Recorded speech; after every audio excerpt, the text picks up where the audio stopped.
Hello and welcome to the Communication Solution Podcast with Casey Jackson and John Gilbert. I'm your host, Danielle Cantin. Here at the Institute for Individual and Organizational Change, otherwise known as IFIOC, we love to talk about communication, we love to talk about solutions, and we love to talk about providing measurable results for individuals, organizations, and the communities they serve. Welcome to the communication solution that will change your world. Hi, everyone. I'm Danielle Cantin. I'm here on the Communication Solution Podcast, and I am joined by Casey Jackson, your host and expert in motivational interviewing. How are you, Casey? I'm doing pretty well. Awesome. Well, I'm excited about this episode. We're looking at basically what's happening in school systems. I had a question for you around motivational interviewing and the communication solution. When in the news, you hear about all of the challenges in school systems and how they're trying to keep kids safe and how they're exposed to, obviously, guns and violence and threats. And what I really enjoy about the way that you train and the way your brain works is that you know how to take an idea from kind of the ivory tower discussions and make it very tangible and real. And I don't know if that's the visual part of myself, that you just tell stories in a way that I get and then I also retain, and it helps me relate to things. So I was hoping we could dive into an experience that I know you just went through recently with your kids in the school system as it relates to how motivational interviewing might be able to help be a guide in situations where kids are in school systems and parents, everybody's affected by the potential threat and the actual threats that are happening in the school system. Yeah, at least I've had a day to process it now. So what had happened was yesterday morning, I get first I get the text from my daughters that they're in lockdown and freaking out. They were separated, they're twins and they were separated. So one is with her boyfriend and they're in one room, and then the other daughter is with two of her friends, and they're both texting me scared because they're in lockdown and they know that there's a potential threat either in the building or outside the building, and then I get the emergency alert on my phone from the school district saying that they're in lockdown, and then I'm just so blessed that I have friends that work in that school. So I immediately text them and hoping that they'll respond in the middle of the crisis. And they did, immediately, which is amazing that, and gave me kind of the scenario. And then some other teachers had texted us separately and let us know what was going on that we knew. And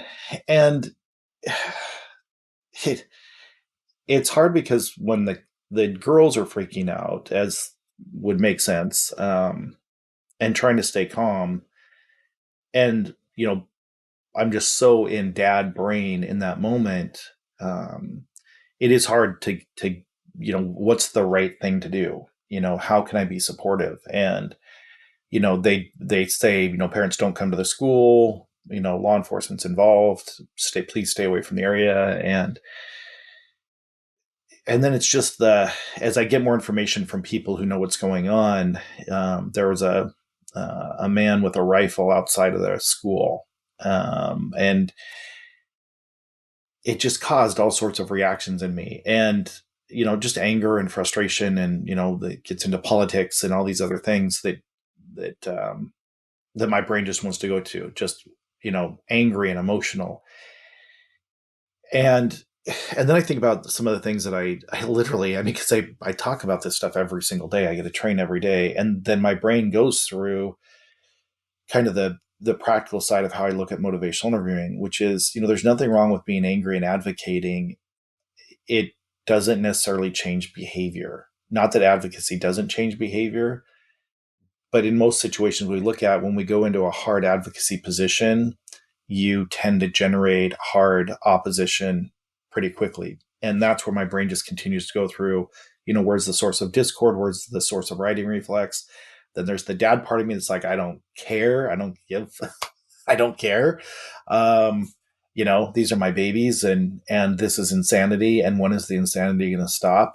Like, I can't handle this anymore. Like, this is just, and knowing just kind of where people's brains are at in the communities that I live in, that it just triggered a whole lot of things for me. Um, and I remember, when I was kind of driving towards the school and kind of in that hovering moment of, staying back, but if I need to go there to pick up the girls, I'm going to be right there to get them. The thing that went through my brain is, do you want to be right or do you want to be happy? Um, and and if I want to be happy, that means I need to create change in a way that's productive and not react from my emotions, which is really hard not to do when you're, every parenting instinct gets triggered, and, you're ready to fly over there and take that gunman out yourself. Like, it's just like, I keep, you're not going to hurt my kids. You're not going to hurt these kids. So it's just fascinating that my brain that's in this reactive mode and emotional mode and its own trauma response in the moment has this whole other lecturer part in my brain just going, okay, now let's deconstruct this, as I'm sitting in the car next to the sidewalk, just going, okay, it's just wild. So that was part of the experience from yesterday. That's a really good point that you mentioned about advocacy, Casey. Um, Advocacy is great, and the truth of it is that it can create opposition. And so you went directly to what is that behavior? What's the end result you want to achieve? Is it be happy or be right? And you had to make a decision, and then from there you could align your behavior to, okay, what can I do to achieve that end? Is that an accurate assessment? Yeah. And it's the things that I think of where I want to react, or, maybe from an outside perspective, overreact. And even when I was thinking about just how angry I was and how emotional I was, I know what happens when you take that to a school board meeting, or, you get people whipped up in a frenzy and they'll be on your side, and then you see the counterbalance to the opposite side of that whips up in a frenzy. And it comes again, I love what Miller talks about with the writing reflex. It comes from a heart of wanting to help. But when you have those writing reflexes, it's nearly mathematic that you're going to get an equal and opposite energy generated. So how do we navigate that in a way that perpetuates ambivalence versus perpetuates resistance? And so this, I think there's, I always get questions. People ask me questions all the time about, can you use it in a family setting? Can you use motivation with a group? Can you use it in large groups? And what I always tell people anytime I get those kind of questions is, so much of it comes down to the complexity um, of your skill set, how advanced your skills are in motivational interviewing. And are you trying to create change? Or again, are you trying to advocate or teach? Or, there's just, I'm just such a fanatic of trying to keep am I what am I is, and not make it all sorts of things that it's not. But there's so many great constructs in it. So for me, what I think of in those situations is, if I'm trying to affect change, and I am a huge proponent of advocates. I think it's phenomenal when people take up a torch and do what they do. But then I look at so much of the byproduct, I'm always thinking, is there a more efficient or a more effective way to go about it as well too? And all advocacy doesn't mean that you're picking up the torch and marching, which again, I'm a huge supporter of, just all of those rights that we do have. So just, I think that all these thoughts that are going through my brain as I'm sitting there staring at the chain link fence, and staring at the school, just going, God, how do we do this in this day and age? How do we make change when it feels like nothing is going to change? And then I get angry about the, sending thoughts and prayers, and it's like, gosh, can't we just change something? Um, Instead of perpetuating this in communities and neighborhoods and families and individuals, that trauma, where is the impetus for change? So lots of things that go on through my brain through all that. So you're always looking at that opportunity for change. And what I hear you saying is you started with yourself. And I can imagine there are many parents out there that can really relate to, okay, here's the news. And your first reaction is like, I would find it hard to believe if it wasn't. I'm going to go and take this guy out myself. It's all about, it's my job. I will keep you safe. I will, and you're Yes. instantly thrown into trauma, your trauma brain. And it's like fight or flight. Yeah. So what you were able to do was say, okay, that's happening. Like hard to say you're not going to have that trigger, but luckily you had this other part of yourself. I don't know where to point at my head for that, but I know because you talk about trauma and then executive functioning. So it's like you had that executive functioning piece kind of being the trainer, you training yourself going, okay, Yes. what do you want to achieve, this or this? And kind of breathing and getting yourself through that to say, okay, yes, I can keep them safe and we can do it in this way. Yeah, and I think the thing that's striking to me in so many ways is that I was just raised in an incredibly competitive family. And so the first thing I want to do is I will take you out. I will not lose. And like, and I just, that's the way I was raised. And so to think of how much some of those tapes, which I think there's good things that came from that. That I will win at all cost. I will take them out at all cost. And I think the mindset in mainstream America, there's so much of that mindset, I will take you out at all cost, is part of the problem. It's not part of the solution. And those are the things that, it's just this internal, well, it is it's definition of ambivalence. Like it really is the devil and the angel on my shoulder of just going, yes, yes, yes, and then no, no, no, yes, yes, yes, no, no, no. Especially when you're in your own trauma response and, you have people you love are involved. The thing I want to tease out about this too is that may or may not be an MI moment as far as changing behavior because it's a health and safety or a risk issue. So I don't want to conflate some of these concepts as well too. But what I think of in those situations is really the only thing I have control over because I couldn't control anything in that situation. The only thing I can control is how I react to it or how I'm processing it. And that's just really hard to do when our brains are in that reactive zone, to try to think logically. And because part of where our inertia comes from is that energy that's perpetuated in fight, flight, freeze. You don't want to anesthetize that too, because that was a survival skill for, it's how we survive is that fight, flight, freeze. It's not like we're trying to anesthetize it, but I think for me, it's being able to process it and deconstruct it in a way that leads to the best possible outcome, for all people concerned. Because then what I think of too is then I think of individual I worked with in state prison or federal prison, or people I've worked with, that struggle with mental health issues or, substance use issues. And I know I know there's this thing about, if they've got their rifle in their hand and they're in front of a school, all bets are off. And there's part of me that genuinely believes that until I've been inside the head of the person that's actually in front of the school, with a gun in their hand. And since I've been in people's heads like that, it's hard because it brings you to a whole person perspective, and again, health and safety is always primary. So I'm going to keep saying that. But the more information you have, I think sometimes the more difficult the decisions of what is the right thing to do. I think there's a difference between the right thing to do and the righteous thing to do.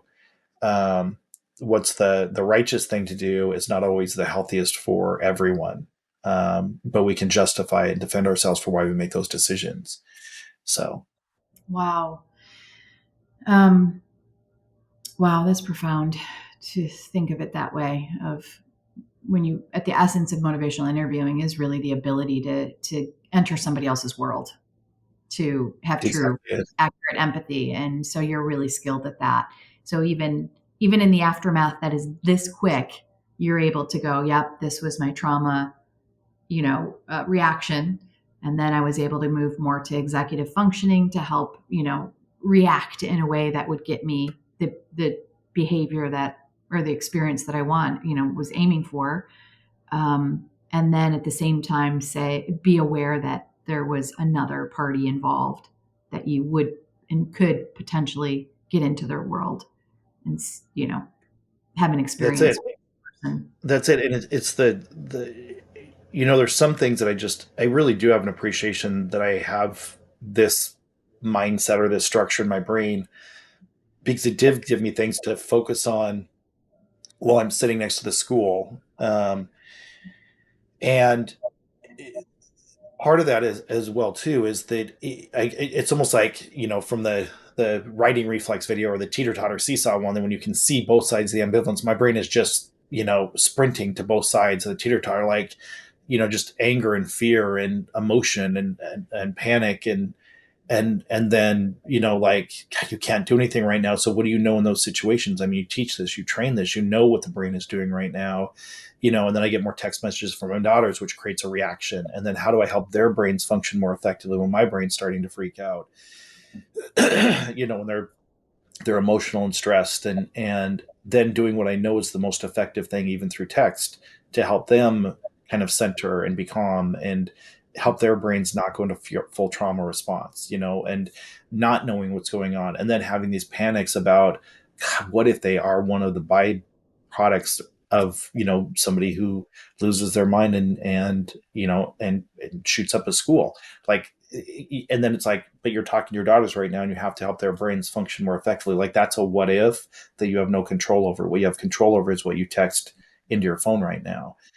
You have control over how you're framing this to help their brains function more effectively. As I'm just, then all of a sudden you have the panic of, and what if he comes around this side and just starts shooting at the cars, that, if the parents that are kind of out of the zone, but in the zone at the same time, it's, and then it's like, but then you're texting and trying to think that way. Again, I feel so, the level of gratitude I have that my brain can process this in the moment. And I think it's because it literally is chronic exposure. Every single day I talk about the constructs, and Yeah. people tell me about the traumas and the populations they serve.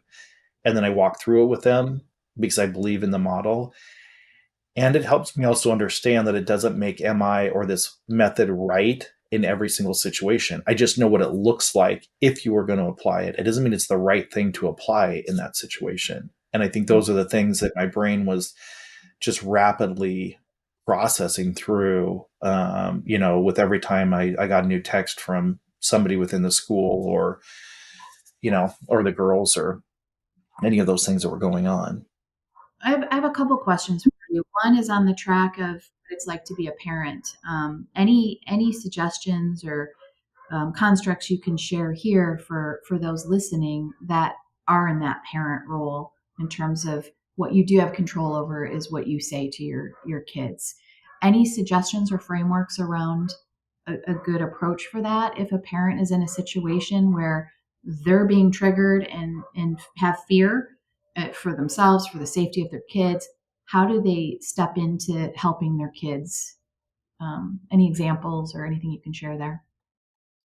Yeah, I'm always going to lead these kind of conversations off with, there's lots of right ways and there's probably not one perfect way. But when I look through a motivational lens and when I think about, as a parent, what I try to do with my own children is I just want to strengthen their problem solving skills. And everything is everything in your body as a parent is, you want to tell them what to do and why they need to do it, and you want to share your wisdom and explain your wisdom to them, and if you would just listen to me.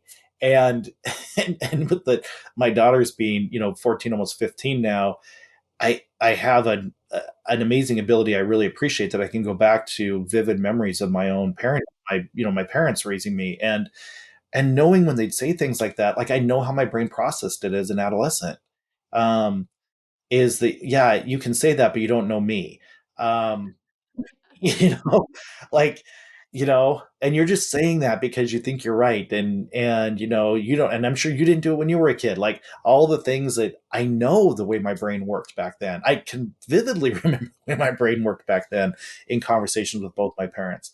And so to fight all of those parental, instincts, that's just, I think, imprinted in my DNA, In a parenting DNA, it's just like, no, you're not going to do that. Are you crazy? You're not leaving the house wearing that. And, everybody's going to think this about you. Or, don't you understand? Like, if you don't get your homework done or you don't talk to the teachers, then how is this going to happen? Like all those narratives in our brains that we want to, explain to and shape our children with, it just doesn't work that well that way. What it is when they know and get clear what core values are within them, when you help them uncover their core values, for me, it's that chronic exposure. Is your behavior really getting you what you want?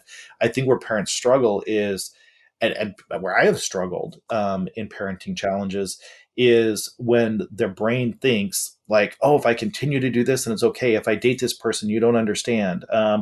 Just having one drink or just vaping, it's not that big of a deal. And that wasn't my children, thankfully. But when I see those kind of things that come up in the brain with youth, their behavior really believes like it's in line with their values. And the adult looks at them and thinks, I've had this conversation. They think it's okay. They genuinely think that, having sex at 14 is okay. They think that, vaping is not that big of a deal. Like they believe that their behavior is in line with their values because partly their behavior is in line with some of their values at the top of the mountain. When the brain hasn't fully developed, that's the hardest part for parents, is being able to go, okay, then how do we navigate this effectively? And that's also where it to me, it's without it being repercussion personal, it's how do we create natural consequences in a way that they would experience that whether they were in or my family system or not within my family system. There's just natural consequences that happen. And so how do I try to replicate real world consequences without me wagging my finger at them and saying, well, I told you so, or I told you this was going to happen, because that comes from a righteous place again, versus when it's this is why equipoise and writing reflex is so important, versus when it's like, let's talk about what the ground rules are ahead of time. And this I learned with my adult son when I started to just talk about the kind of the expectation, the rules ahead of time and negotiate those together in a very, very, egalitarian way to the best of my ability. Like what feels fair for this, okay, what consequences feel fair? And they usually come up with better consequences before the fact than they do when the consequences come down. Because their belief is, I will follow through. I will do exactly what I need to do. So we don't have to worry about this. So basically, punish me however you want to. And it's like, no, what do you think the consequences are? And then from that point forward, what was helpful for me is to be not emotional about it then, to actually almost be compassionate of going, God, I just don't want to be in your shoes, to know that you're not going to be able to have the money to go to prom now. Um, of all these things you talked about at the time, it's gut wrenching for me. And I don't even want to, and they get angry and defensive and start screaming and do the things that a normal person would do. But the reality is they're stuck with the fact that their behavior got them to where they are. But I'm not in a place of I told you so or a finger wagging righteous place, because then they miss the whole point of the lesson. I literally allow them to generate resistance instead of having them at some point when they're laying in their bed staring at the ceiling saying, God, I screwed up. That's the things that I want to be able to create from what I understand about ambivalence and how do we help people work through ambivalence based on their own values. So it doesn't mean there's an absence of consequences. This comes up all the time when I train with people that work within compliance-based systems. Like, well, we have consequences. We have to do compliance. And it's like, there's consequences that happen, but you don't have to be the compliance officer per se. You can use those opportunities for the person's behavior is the thing that's going to get them in a good place or a not good place. It's not how you handle them. They're either going to make the good choices or they're not going to make the good choices. We can perpetuate and facilitate people making choices that are going to align with where they want their outcomes to be. And it's not perfect because the brains are still going to do what the brain wants to do, but you're increasing and strengthening executive functioning and all that function in the prefrontal cortex the more we do that. Gosh, it's so awesome.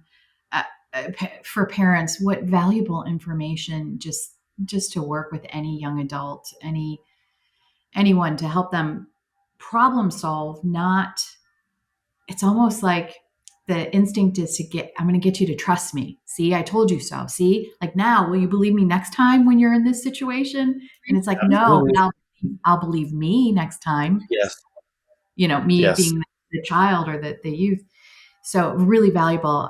Thank you, Casey. I have one last question for you. And it's like, as we shift around perspectives of this particular situation, you just explained how your child might feel in a situation, what they're experiencing, how the parent is. Can you touch on some advice or some guidance for many of the people you train in school systems, welfare, all of these different organizations that are out there helping families, helping youth navigate these situations? And I can't help but think of the school system in your case, and the teachers and staff and the administrative folks who were dealing with this crisis yesterday. Any tips and guidance or insight to share with them?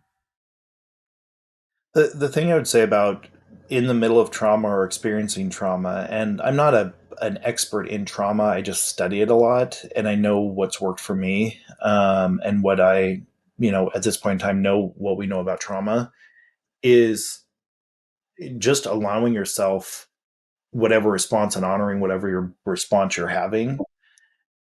What has been so profoundly helpful for me in some trauma situations that I've been in, studying this, is that pathway of going, do I want to go into my fear-based brain, or do I want to go into my, more of a higher awareness brain?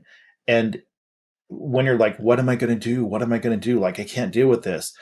Even in those moments, for me, it's almost like being able to kind of dig that ice pick into the ice as you're sliding down the mountain. It's just like, I have a choice to have fear in this situation, or I have a choice to gather myself. And I don't want to overuse the word choice, because I know people are going to say, but when we're in that fight, flight, freeze, we don't have choice. We're just in, survival mode. But if you have the cognition to be able to just go, I'm freaking out, what can I do here? There's part of your brain that is scrambling to get up into your logical brain. And I don't want to oversimplify it, but the way that it works in my brain really is that I think it's the Cherokee story about the two wolves fighting inside you, the one that has fear and the one that has faith. And, and the wisdom keeper says, the one that's going to win inside of you is the one you're going to feed. So if you're going to feed the fear, it's going to win. If you feed the faith-based one, it's going to win. So what do you want to feed? And I think that resonated with me just deeply to the core of who I am. And so in those trauma response situations, I think, what do I want to feed right here? Because what you feed is going to perpetuate. The fear and anxiety is going to grow. And this is why, in helping the girls yesterday, I didn't want to feed the fear, but I wanted to also honor that they also have the responses that they have every human right to have as well too. That's why there's no perfect answer, but at least there's a structure in my brain that I get to work from, just go, okay, how do we navigate this where we can honor our human reaction that is overwhelming and emotional, and, and getting triggered on all these survival levels, and then being able to use parts of our brain that we know if we access them, and just like to almost almost like kind of pushing a door open, or, prying a window open, that, if we fight that hard to get into that part of our brain, we have the capacity to do that as well too. The thing I need to add to it for everybody that knows trauma informed approaches is, and it is easier if you have protective factors. It's easier for me because I had stability, and I had, even though I came from, a lower income family, I had two parents that stayed together who loved us and provided stability. And so I have so many protective factors where my brain wasn't chronically in trauma response. And there's individuals in families or in communities or in countries where it's chronic trauma. And so their brains are they're just more readily going to go into that. So it's easier said than done, is all I can keep saying. It doesn't negate that structure isn't effective to think about that. Which one are you going to feed? Just then every individual is going to have their own experience with their capacity or their own trauma about how readily they can access that part, and try to get on top of it. And then obviously go through whatever healing process they need to after as well too, whatever that takes, however they define that. I like that you just highlighted that end piece, because again, your visuals, you paint. If I can replay back to you what I see right now is this mountain, and it's your school system. You're the school yesterday, and I see all of the teachers and administrative staff sliding down. Like, the initial reaction is like, oh my God, this is happening. And they all just go like sliding down the ice mountain, and they all whip out their ice picks. And it's like, that's the vision I have, is like, that's what happens in a situation like that, in a system like that is like boom, boom, boom. They locked Digging in. in. Yes. So what I hear you saying is, yes, do that and make sure you honor the fact that you did slide or whatever that was for you, each Yes. individual teacher or staff member. Well, and when you say it, that's it, Danielle. And I think that's the thing. If that could happen, and that is a monumental ask or monumental, task for anyone in trauma situations to be able to dig that ice pick in.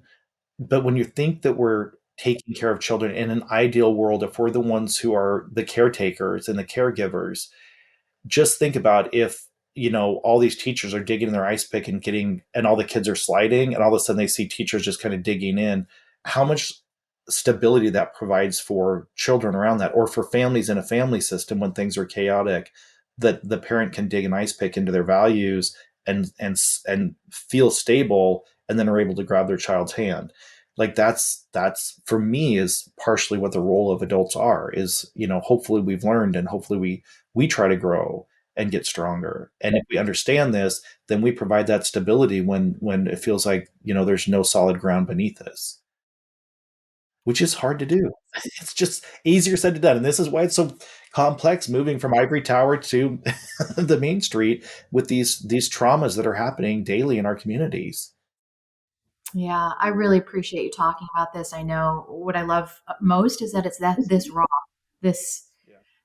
this just happened, and that you're able to Yeah. process everything this rapidly enough to share it in a way that hopefully is helping you guys, you listeners, parents out there, family members, community members, and obviously, so much gratitude to the law enforcement, for the school systems, teachers, everybody doing their part. Again, Absolutely. you painted a really great picture, Casey. Thank you so much. Thanks, Danielle. Thanks, everybody. Thank you for joining us. Please let us know what you think of this episode. Was it helpful? What else can we do to help you? Any ideas you have if you'd like to join the podcast? We would love to hear your opinion. So reach out to Casey at ifioc.com and we'll get back with you. Thanks so much, Casey. Thank you. Thank you for listening to the Communication Solution Podcast with Casey Jackson and John Gilbert. As always, this podcast is about empowering you on your journey to change the world. So if you have questions, suggestions, or ideas, send them our way at casey@ifioc.com. That's CASEY@ifioc.com. For more information or to schedule a training, visit ifioc.com. Until our next Communication Solution Podcast, keep changing the world.